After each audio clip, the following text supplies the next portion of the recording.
Question 3. When a question asks for the criticism that an argument is most vulnerable to, we are dealing with a flaw question. On a flaw question, our job is to find out what's wrong with the argument. The argument has a problem, we have to spot it. In order to find the problem with the argument, we need to understand it, which means understanding its conclusion and its evidence. The conclusion of this argument comes right there in the second sentence. However, this move is rarely good from a business perspective. Of course, in order to know what move they're talking about, we have to read the first sentence. So the move is that some video game makers have sold their movie rights for popular games. That's the thing that's rarely good from a business perspective. The remainder of the argument is the argument's evidence. It's basically a single case.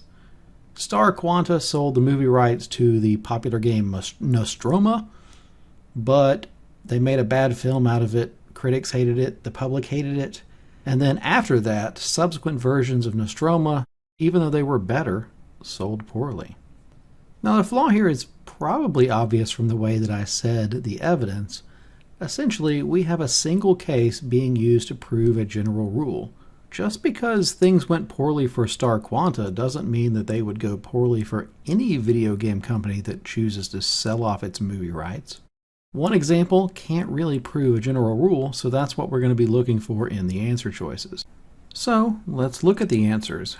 Answer choice A says that it draws a general conclusion on the basis of just one individual case, and that is what I just said a moment ago. That's the problem with this argument. The general conclusion is about all video games. The evidence is just the single case of Star Quanta and Nostromo. That is what we were looking for, so that is our answer. So what's wrong with the other answers? Well, answer choice B is a little bit of a confusion of the middle of the argument. The argument does say that both the critics and the public hated the movie, but it doesn't try to argue that the reason that the public hated the movie was because the critics did. It's just two separate things. Both the public and the critic hated the movie.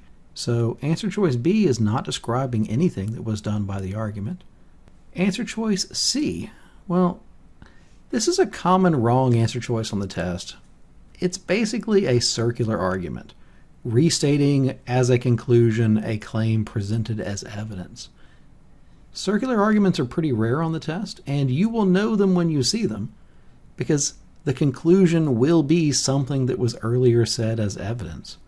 That was definitely not something that happened here.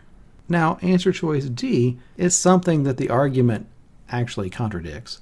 The argument says that the video game and the movie received different reactions, whereas answer choice D says that the same content in different media should be of roughly equal popularity. The argument doesn't take this for granted. The argument says that this is not the case. So this is not a flaw committed by this argument. And then finally, answer choice E. This answer is describing a very common flaw on the test, confusing necessity with sufficiency. But that flaw doesn't happen here because at no point does the author say that anything is necessary for anything else. So since it's not said, it's not our answer, which means the answer is answer choice A.